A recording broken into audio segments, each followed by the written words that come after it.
Bonjour et bienvenue pour cette nouvelle vidéo de mathématiques. Aujourd'hui, nous allons parler des conjugués des nombres complexes et plus précisément des conjugués d'un produit, d'un inverse et donc d'un quotient et d'une puissance entière. Donc un petit rappel, si z est égal à a plus ib avec a et b réels, donc c'est l'écriture algébrique du nombre complexe qui est unique, alors z bar est égal à a moins ib. Il est important de se souvenir que si z est non nul, naturellement, z bar est non nul. Je vous rappelle que z nul, ça équivaut à partie réelle et partie imaginaire nulle. Donc évidemment, si la partie réelle ou la partie imaginaire sont non nulles, la partie réelle ou la partie imaginaire de z bar sont non nulles.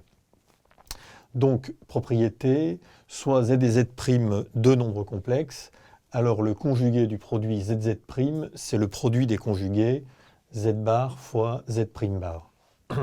On va donc procéder à la démonstration de cette propriété.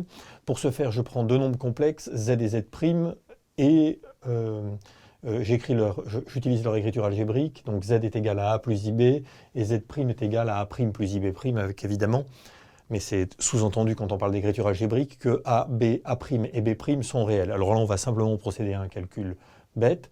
zz', alors, pas très important de connaître cette relation par cœur, mais évidemment, en développant, on trouve a' moins bb', le moins provenant du i carré bb', ça fait donc moins bb', plus, je mets le i en facteur, i a b' plus a' b.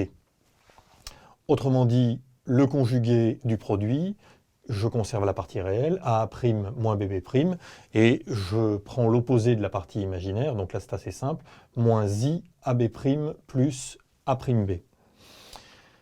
Alors maintenant on va calculer à la main z bar fois z' bar, donc z bar c'est a moins ib, z' bar c'est a' moins ib', je procède au calcul, ça nous fait a moins par moins plus i carré bb', donc à nouveau moins bb', moins i a' b plus a b'. Donc on retrouve ce que j'ai écrit ici, ce qui correspond exactement à l'écriture qui est au-dessus. Donc en identifiant évidemment z bar, z' bar est bien égal à zz' bar. Donc c'est ce qu'il fallait démontrer. On passe maintenant à la démonstration pour l'inverse. Donc soit z un nombre complexe non nul, sinon on ne peut pas s'intéresser à l'inverse. Alors, le conjugué de l'inverse, c'est l'inverse du conjugué. Autrement dit, 1 sur z, le tout bar, c'est 1 sur z bar.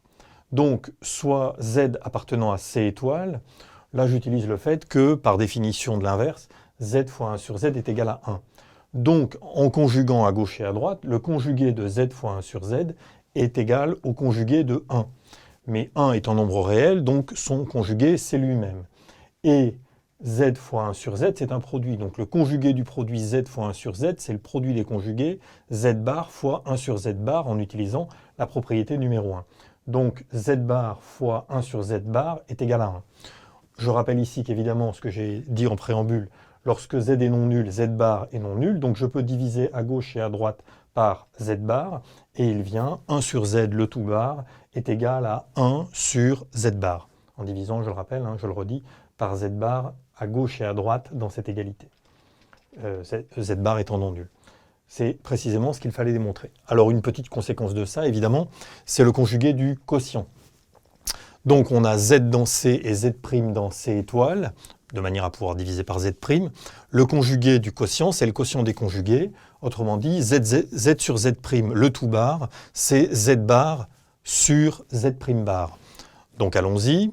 Le conjugué de z sur z', d'accord? Z sur z', le tout bar. Bon, je transforme z sur z'. Z sur z', c'est z fois 1 sur z'. C'est donc z fois 1 sur z', le tout bar. J'ai donc le conjugué d'un produit qui est égal au produit des conjugués. J'utilise pour ce faire la propriété numéro 1. Ce qui nous fait donc z bar fois 1 sur z', le tout bar. Et là, j'utilise la propriété numéro 2, à savoir que le conjugué de l'inverse, c'est l'inverse du conjugué. Et donc, cette chose-là est encore égale à z bar fois, en utilisant la propriété numéro 2, 1 sur z' bar. Et là, c'est simplement du calcul de niveau collège, ce qui nous fait donc z bar sur z' bar. C'est précisément ce qu'on voulait démontrer. Bon, et donc pour terminer, nous allons traiter du conjugué d'une puissance entière en démarrant par les puissances entières positives.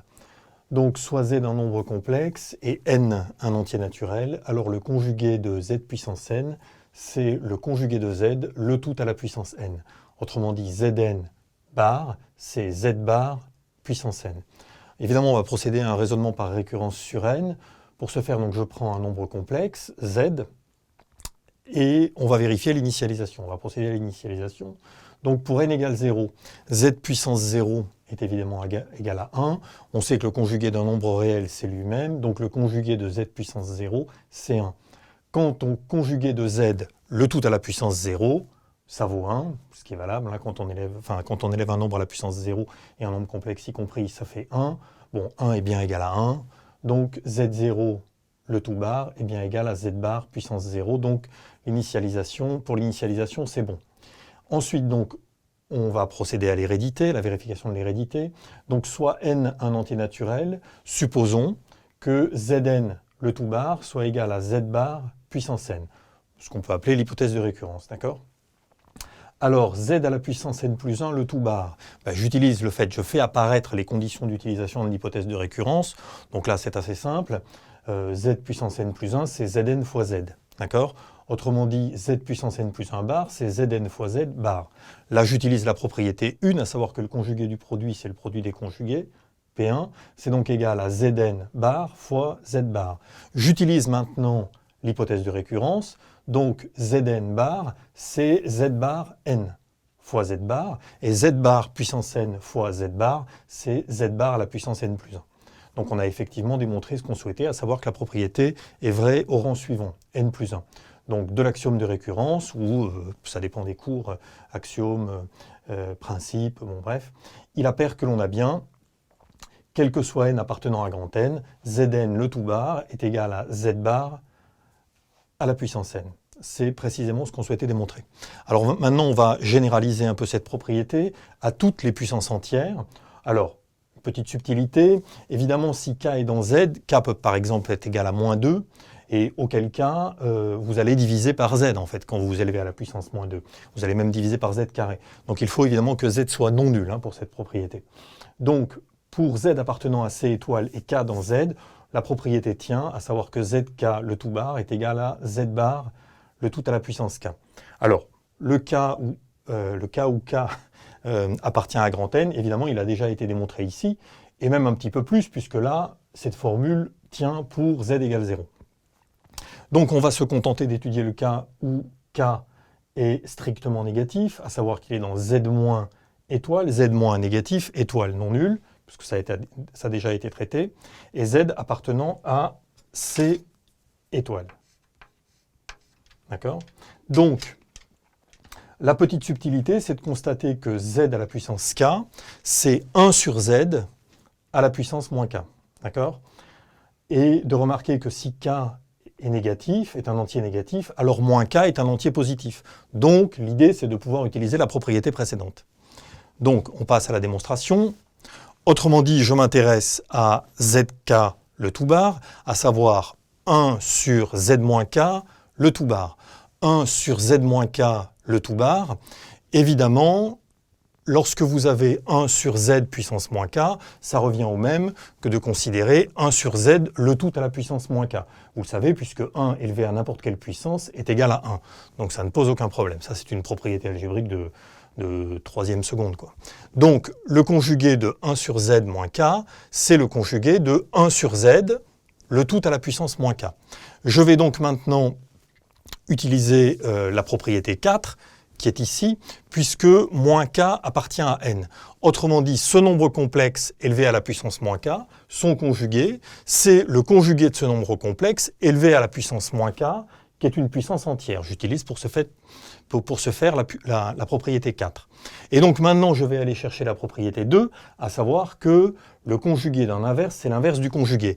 Donc le conjugué de 1 sur z, c'est 1 sur le conjugué de z, toujours élevé à la puissance moins k. Bon, et là, c'est terminé. On fait rentrer la puissance d'une certaine façon. Donc là, à nouveau, la propriété troisième seconde.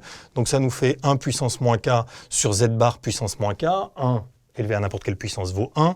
Donc en fait, c'est cette propriété, mais utilisée dans l'autre sens.